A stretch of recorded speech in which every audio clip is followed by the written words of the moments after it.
MrBeast'in animasyonu yayınlandı ve ilk 3 bölümü izledikten sonra, daha doğrusu kısa bölümleri izledikten sonra şu kanıya vardım. Abi mükemmel olmuş diyeceğim. Şaka şaka arkadaşlar, tabii ki de mükemmel değil. Burada hikayeyi anlatırlarken ki boşlukları ve en önemlisi buradaki arka plan hikayesine odaklanırken bazı böyle eksikliklerin olduğunu hissediyorum. Şimdi bazılarınız diyecek ki abi daha dur bakayım, 5 dakikada nasıl bir hikaye örgüsü çıkartabilirsin ki veya filme dair nasıl bir yorum yapabilirsin diyebileceksin ama ancak şöyle teoriler var. MK Ultra ve CIA teorileri mevcut. Aynı zamanda sistem eleştirileri ve arka plan hikayesi mevcut. Burada genel olarak aslında MrBeast'in yapmak istediği şey animasyonu satmak değil arkadaşlar. Oyuncaklarını satmak.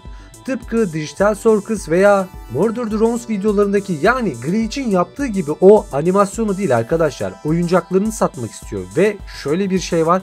Bu oyuncakların hepsi 100'den fazla çeşidi var ve hepsinin fiyatları da oldukça yüksek. Türkiye kıyasla veya yurt dışı kıyasla fark etmiyor. Yine şöyle bir sıkıntı var. Bu tüm düzeni sağlamak adına hepsini toplama algısı yaratıyor. Yani bütün oyuncakları topla ve tüm düzeni sağla hedefi altında bu animasyon yapılıyor. Şimdi ne demek olduğunu anlamak istiyorsan arkana yaslan ve bu anın tadını çıkar. Bu esnada da videoyu beğenip yorum at. Büyük MK Ultra ve CIA teorisi. En vahşi teoriye göre MrBeast'in laboratuvarı ve yarışmaları teşvik algısı ve etik dışı psikolojik araştırmalar yürüten bir CIA projesini taklit etmekte. Jimmy'nin laboratuvarındaki pervasız, etik açıdan belirsiz deneyleri, yani zorla dönüşümler, kaotik melezler aslında MrBeast'in gerçek hayattaki içeriklerine yönetilen eleştirilerin, yarışmacıların manipüle edildiği iddialarının bir yansımasıdır. Pelerin ise ya kontrolsüz kapitalizmin ya da viral içerik uğruna her şeyi yapmaya istekli olan modern içerik oluşturma baskısının gölgeli, uğursuz gücünü temsil ediyor olabilir. Jimmy bu eleştirileri alıp onları abartılı bir çizgi filme dönüştürüyor ve markasını parodileştirmekte. Bu dahiyane bir meta parodi değil de nedir ki? MrBeast'in laboratuvarı sadece bir çizgi film değil. Animasyonu, ticareti ve sosyal medya tartışmalarını birleştiren bir sonraki seviye bir IP stratejisidir. Jimmy bir kez daha içerik ekonomisinin kurallarını yeniden yazmakta. Ama olayların başına gelecek olursak biraz daha farklıdır. Açıkçası bu animasyonu izlerken şu soruyu sormadım da değil. Acaba MrBeast parasını katlama amaçlı aceleyle yaptığı bir proje mi, yoksa influencer pazarlamasının en üst düzey dehası mı bilemedim. Cevap bana kalırsa ikincisi. İşte size şok edici bazı gerçekleri sunacağım.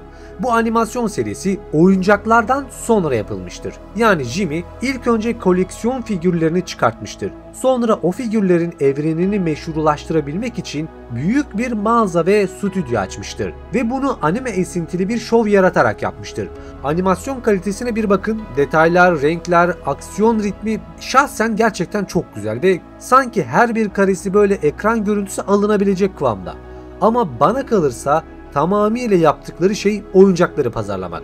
Sizce bir içeriğin önce oyuncak olarak tasarlanıp sonra hikayesinin yazılması dürüst bir hareket mi, yoksa sadece akıllı bir iş mi? Bunu yorumlarda tartışalım arkadaşlar.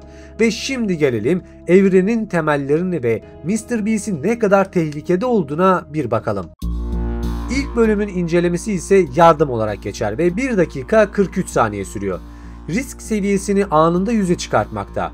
Jimmy, namı diğer MrBeast, ne yapıyor? Stüdyonun altına 100 katlı manyak bir laboratuvar inşa ediyor. Neden mi? Dünyayı Pelerin adlı başka bir boyuttan gelen uğursuz gölge güce karşı savunmak için. Jimmy süper gücü olmayan mucit ama yarattığı canavarların da babasıdır. Ve ne oluyor? Pelerin onu kaçırıyor. Nasıl olduğu sorusunun cevabı şu an için yok.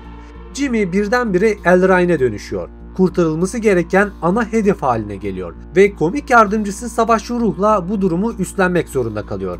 Bu kısacık bölüm bize her şeyin ne kadar kontrolsüz olduğunu gösteriyor. Laboratuvarı kuran adam şimdi kendi elinde kapana kısılmış durumda. Bu sizce bir şeyleri hatırlatmıyor mu? MrBeast'in içeriklerinin kontrolden çıkması, hayatta kalma formatını animasyona taşıması sizce zekice bir hareket değil mi? Ve gelelim ikinci bölüme.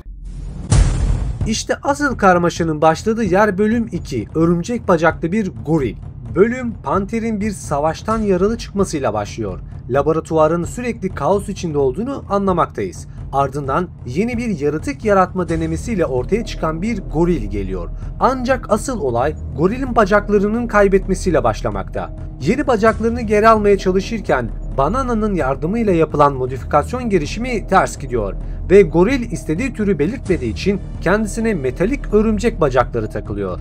Aslında bu genel olarak panik parçacı olarak belirtilen, yani bizler kısaca PP diyoruz, tuhaf modifikasyonlar yapmasına ve harika şeyler ortaya çıkmasına sebebiyet veriyor. Ama bu durum aslında çok da farklı bir şey hizmet etmekte.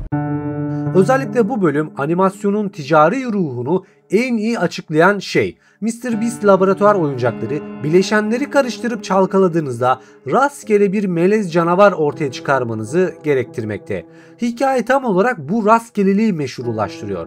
Yani başarılı bir deney rastgele ve kaotik olmak zorundadır yani. Ve gelelim benim en çok hoşlandığım 3. bölüme. Sürübiler. Önceki bölümlerde tehdit tetki yani pelerin, ancak şimdi problem nicelik haline gelmiş. Sıvarmlar yani sürübiler. Hiper kaynamış mikro canavarlar. Bu ne demek oluyor? Lav, buz, metal ve hatta atıştırmalıkların çılgın karışımları demek. Bu canavarlar MrBeast'in deney tüplerine su ekleyip çalkaladığınızda ortaya çıkan oyuncak serinin ta kendisi. Anlatı özellikle bu mikro canavarların laboratuvardan kaçtığını ve toplanmaları gerektiğini söylüyor. Neden? Çünkü topyekün yıkım serbest kalmadan önce toplanmaları gerekmekte. Kısacası topla ki ben de daha fazla para kazanayım mentalitesi. İşte bu noktada MrBeast'in dehası yine ortaya çıkıyor. Dizideki en yaygın, en çok toplanabilir oyuncak kategorisini, yani 100'den fazla çeşidi olan sürübilerin hikayesinin ana tehdidi yapıyor. Böylece izleyiciye şunu fısıldıyor: yine düzeni sağlamak için hepsini topla. Bu koleksiyon hedeflerini doğrudan anlatıya dönüştüren muhteşem bir ticari hamledir. Bu arada birçok insan bunların çok boş oyuncaklar olduğunu söylüyor. Senin bu konu hakkındaki fikir ve düşüncelerin neler? Yorumlara yazmayı unutma. Gerçekten bu oyuncaklar alınmaya değer mi? Ve bu çizgi filminin total incelemesine geldiğimizde şunu anlıyoruz: sadece bir çizgi film değil, bu animasyonu ticarete ve sosyal medya tartışmalarını birleştiren bir sonraki seviye bir IP stratejisi. Özellikle de Jimmy bir kez daha içerik ekonomisinin kurallarını yeniden yazıyor. Sizce Jimmy sadece para mı kazanıyor, yoksa bize daha derin bir hikaye mi anlatmaya çalışıyor? Düşüncelerinizi yorumlarda belirtin, beğenmeyi ve kanalıma abone olmayı da unutmayın arkadaşlar. Bir sonraki bölümde görüşmek üzere. Kendinize çok iyi bakın ve hoşça kalın.